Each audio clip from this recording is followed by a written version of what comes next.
everybody, and welcome to another episode of Youth Success Coaching with Coach Lori. Today we're going to be talking about locus of control and you being in control of your behavior and the things that you say. I want to say welcome to all our viewers, and for all of the other viewers who have a Google Classroom, locus of control, the lesson is posted in the classroom with the PowerPoint, and all your worksheets kind of coincide with the slides. Make sure you complete your work, save it, email it to me. If you have any questions or concern, please make those comments in the Google Classroom, because other people may have the same concern, or just text me or email me. Okay, so now, what is locus of control? Your locus of control can have a major impact on your life, from how you cope with stress to your motivation to take charge of your life. Locus of control is a measure that determines how much self-control and responsibility a person has for his or her own behavior. So when we're talking about responsibility for what we say or how we respond to a situation, we have to look at our locus of control again. So let's say, for example, when we're watching sporting events, how athletes are responding when under pressure. So like in football, think about the kicker. And if there was like a few seconds left on the clock and he needs to kick the winning field goal, okay, how much responsibility does he take as far as ownership in that situation when he's on a team? What if the ball sways to the left or to the right, or somebody blocks blocks his kick and they lose the game? Who takes responsibility, or who's to blame for that happening and losing the game? Raise your hand. How many of us, have woken up late and ran through a red light trying to get to work, or got to school late because we woke up late and the teacher wouldn't let you in the classroom, and you gotta walk down to the office, principal's office, and get a tardy slip? Who takes responsibility for that? Your locus of control helps you measure how much responsibility you would take in both of those situations. Now, let's talk about internal and external locus of control. Having an internal locus of control can be a good thing. It means that you believe that your actions have an impact on your life and the lives of people around you. People with internal locus of control, they accept blame, they take credit for what they do, and they take ownership of their actions. For example, apologizing for being late to a meeting without making up excuses shows a strong internal locus of control. When you have a strong internal locus of control, you're in tune with and can identify things you are in control of and things that you're not, and you don't really stress out about it. Here's another example. So a person with a strong internal locus of control, if they don't get a job, they sit back and they examine, okay, how was my interviewing skills? They look over their resume and they see where they can improve on, and use these critiques for future interviews to actually get a job. On the other hand, people with an external locus of control, they show little self-confidence and responsibility for their actions or owning their own behavior. People with a strong internal locus of control tend to blame others for their actions or things that happen to them.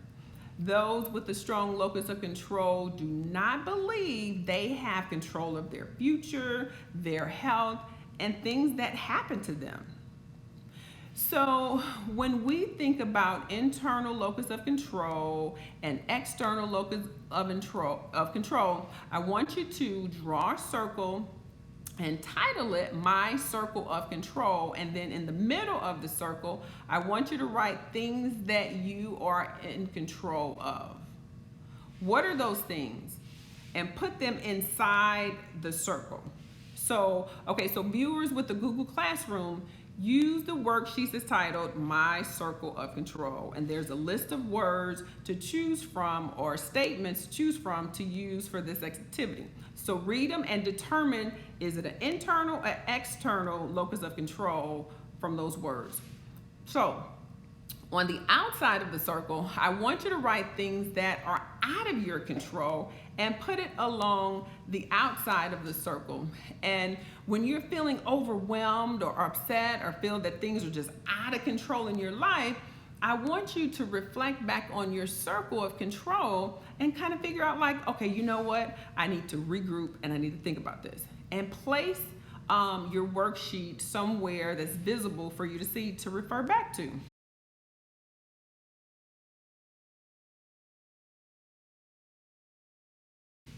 Now, why is it important to cultivate or develop an internal locus of control, you may say? Research has shown that young people with a strong internal locus of control are healthier, they're happier, they're more satisfied with their lives. And those with an external locus of control, in a study of cause and effect relationship, it was established that internal locus of control does determine a healthier lifestyle. So it is important.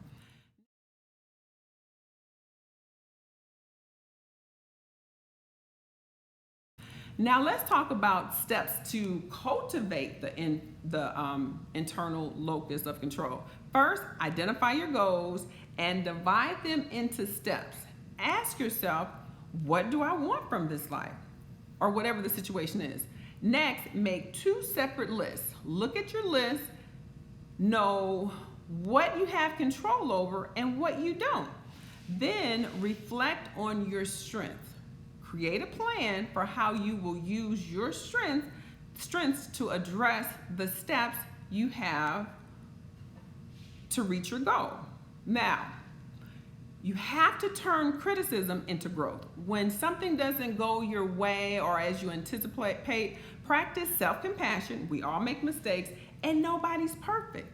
Focus on what you can learn and how you can evolve. For instance, instead of saying, if I had been better, this would have never happened. Name what you're feeling and learn from that experience. Now, let's go back to the kicker on the football team. If he has a strong internal locus of control, he missed the field goal, they lost the game, what do you think he would do with a strong internal locus of control? You're right. He would look at what he needs to do the next time in order to make the field goal. He wouldn't blame everybody else. He wouldn't blame the wide receiver for dropping the pass or say, I wouldn't be in this position if you didn't do this and you didn't do that, and not take ownership for his actions in the whole game. He would go back, he would review the film and practice his craft and learn new techniques. So next time he's in that position, he'll be successful. Seek support. Life can be full of fun and excitement and challenges as well. Having a support system is very important, and it's vital to cultivating your inner locus of control. Others can help you gain perspectives on different situations that you might not have thought about. They can encourage and inspire you, particularly when you feel disappointed and stuck maybe. And they can hold you accountable as well. They can cheer you on, and you can do the same for them. I want you to take time and develop that support team to help you. People with internal locus of control feel that they control their own destiny rather than fate being largely determined by external forces. They tend to be happier, less depressed, less stressed.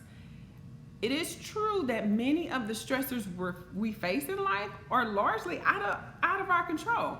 However, we can still cope with these things by adjusting how we think about it and work on our own personal resilience and focus on things we can control. Why waste time on things and energy that you can't control? when I'm like out in the community and I see people who are taking precautions, some are not taking precautions during this pandemic, and I think about how the locus of control theory speaks to implications or help us to draw a conclusion that can help us understand how people are responding to this pandemic as well as their choices of coping strategies. So individuals with a strong internal locus of control, they make choices reflecting their beliefs that their actions can play an important role in determining how the pandemic will affect their health and their future well-being, such as maintaining safe social distancing, wearing a mask, and frequently washing their hands. Now, on the other hand, you have individuals with a strong external locus of control who they don't believe that they have control over their future, their health. In the face of this pandemic, they're less likely to embrace the recommendations designed to reduce the risk of the infection because they don't think they have control or they can change anything. Although we cannot control all the circumstances that we're facing, we do have the ability to lessen the intensity of our anxiety by changing that internal narrative in a world that continues to spin out of control. We can do it.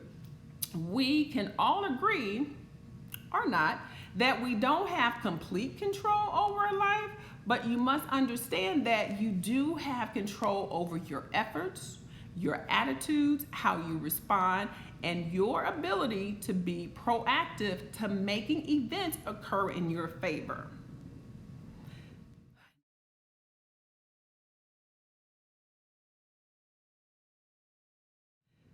Now it's your turn, guys.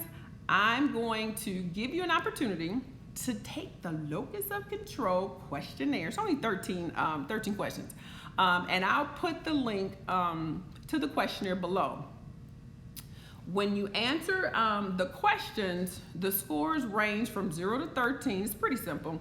A low score indicates an internal locus of control, and a high score indicates an external locus of control.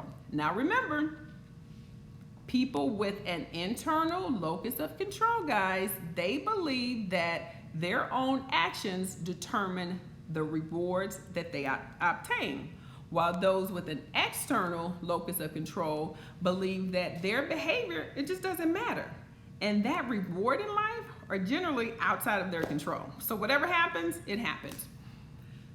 So I was watching a TED Talk titled titled Overcoming Hopelessness by Nick Vujicic. I said it right. The link will be below. It really brought a lot of ideas into focus about the locus of control and what steps we need to take to be successful and just kind of handle what has gone on into our life and still be successful.